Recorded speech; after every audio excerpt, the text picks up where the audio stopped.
Okay, so this is peg looming. What you need is a pair of scissors. You need 30 of these balls, which are 4 loops looped together. You will have a peg loom that has 30 pegs that'll go in here, and then this will be the bar for the bottom, which I'll show you how to use that in a moment.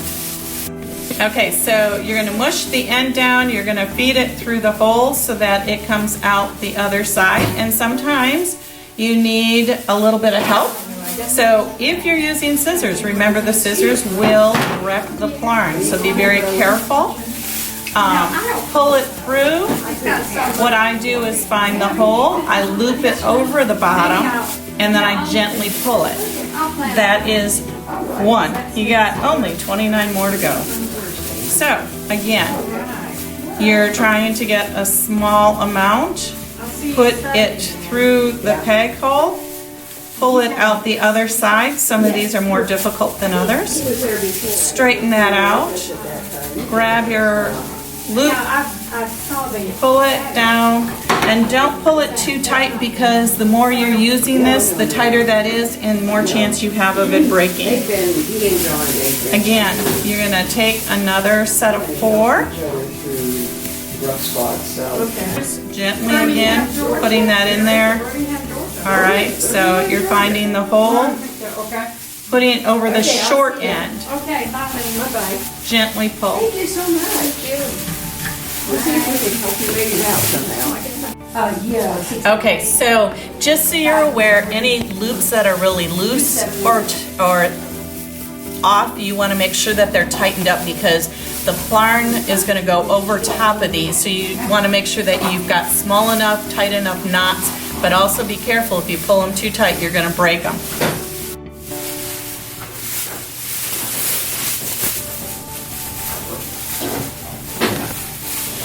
Okay, once you've got your sticks loaded, or your pegs, excuse me, loaded, then you want to turn around and take a stick because most people show you on the video to tie a knot on the end. I found that too confusing.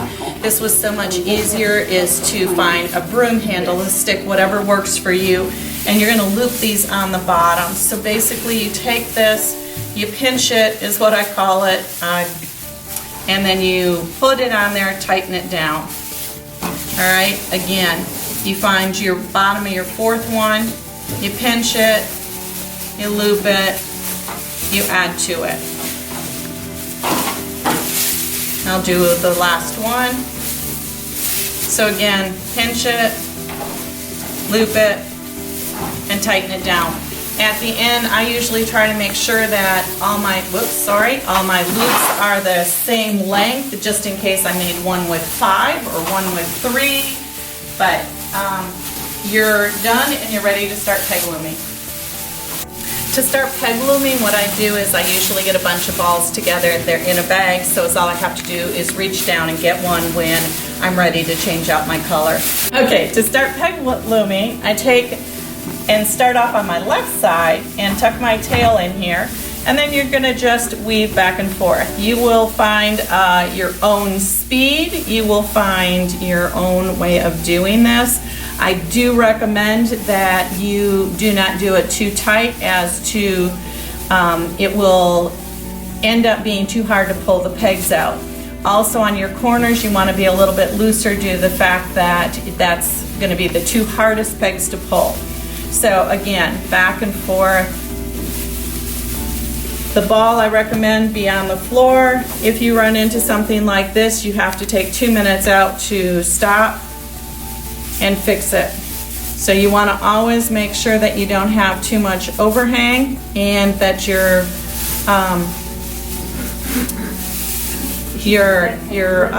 loops are the same size. Make sure that because you're working with 2 of them, 2 loops here, or the 2 sides of the loops, that you're going back and forth with both loops. You can use your finger to control and to go back and forth. Again, you will find your own way of going with this. Only on the very first row you do this. You take your tail and you're going to tie a knot. The reason being is if you do not put this knot in there, by the time you get to the very end, you will have your whole mat unraveled. So it's important that you put that knot in there. Once you're done with that knot, you're going to just keep weaving in and out of the different pegs.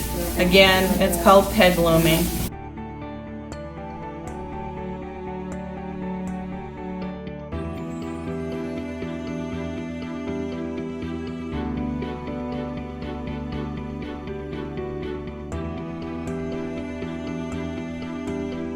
Here's the changing of the colors. You're going to take your last loop and you can switch colors, keep the same color.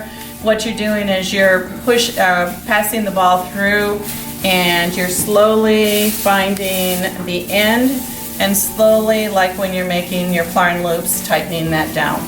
All right, so what I recommend to people if they are right-handed is to come down here to the left side and loop it once and leave it sit there, and now you're going to start taking your pegs out. So when you take your pegs out, you try to gently pull them through. Some of them are going to be really hard due to the fact that you've woven very hard, very tightly, so then you can just go ahead and change that. You're going to change your tension. You're going to turn around and put that bottom of the peg back into the board. So again, the bottom of the peg. So you're basically pulling it straight up and putting it back down in that hole. Straight up, back down into the hole.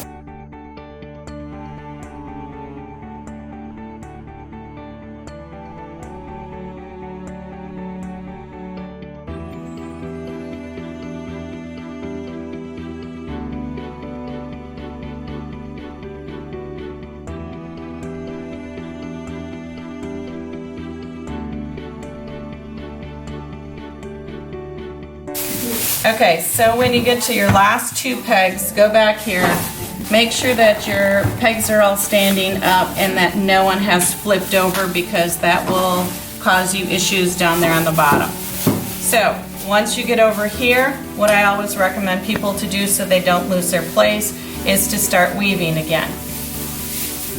You can weave all the way down and all the way back, which I kind of first start teaching, but I've stopped at this point. So now you're going to go back and pull your last two pegs.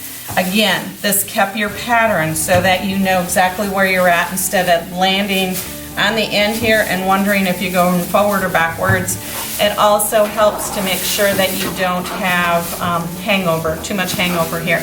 So as you can see, what you have peg loomed across here is going to slowly go down the mat until it gets down to the bottom. So once you finish the mat, you've got your peg looms are finished up there on top, your bottom here is finished. Now we're going to start taking this off. To take it off, I pulled my rubber band. My rubber band was there to just prevent these from sliding off if it ever got too loose. So you kind of swoosh this down here, and what you're going to do is, it's called binding off, which most of you have probably done that. You're taking your left loop, putting your right loop through it, and going for the next loop. Okay, again, your left loop, put your right loop through it, and you've got your right loop. Next loop. Left loop, right loop through it, and you just do this all the way till the end.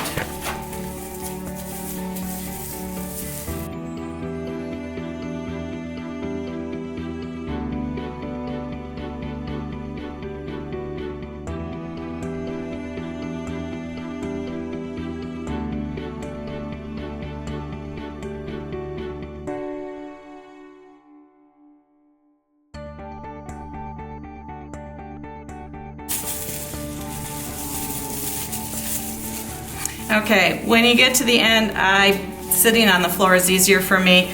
As you can tell, I just lost a loop in here. So we are going to end it up with a little bit longer loop. All right, so all the way to the end.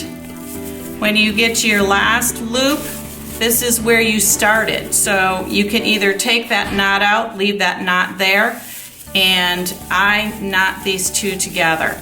And what I like to do is to put that loop through so that it's locked in there also, and take my last loop and tie a knot. Once you're done tying a knot, you just kind of weave this back up in here. So now you have this, it's not finished off quite as nicely, so gently turn around and you try to pull these down just a little bit. If you pull too hard, too much, you end up with an uneven looking mat. So you want to try to keep this as even as possible.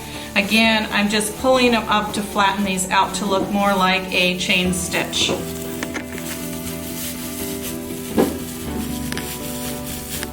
You see how flat that's coming out?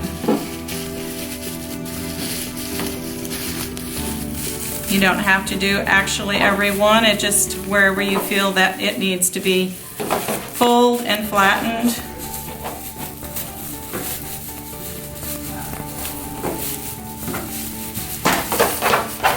And then again here, you just kind of mushing it down a little bit, rubbing it in, and it just all disappears. Okay, this one's going to be a little bit harder, but basically you end it down on the right side. I always go left to right. It's just easier for me. There's a couple of different ways. You can pull the pegs if you want, but basically now you have to turn around and you have to pull these pegs off. So you're pulling it down, you pull it out through the hole. Do not lose your peg.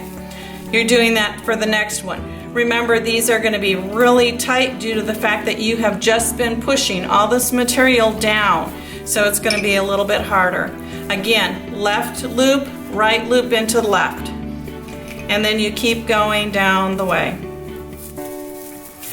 Again, much longer, much harder to do because you're trying to take that loop off of here. So again, if you can try to keep it as loose as possible, that will help you get through this a little bit faster.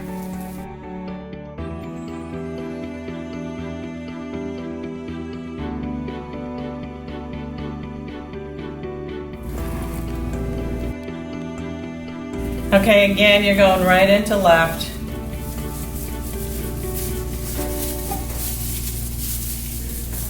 Again, you get down here to the last one, you've got your starter, or your ending, excuse me, and I put that through a loop, and then I just come in and I tie it off.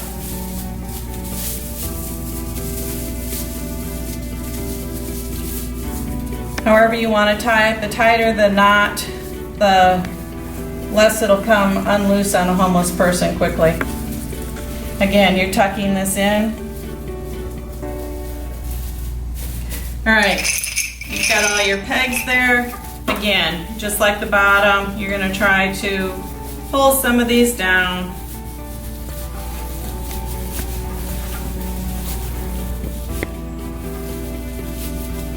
Try to just make your chain a little bit flatter.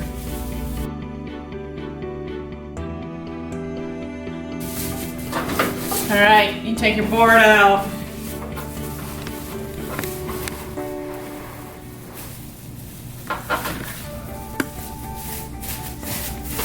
Again, just kind of wiggle it a little bit. Try to see if it's a little bit straighter. Try to straighten it some. Again, however much you want to work on it to get it perfect, go for it.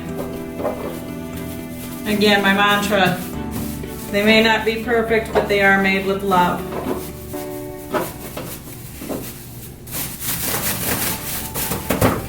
And there you have it.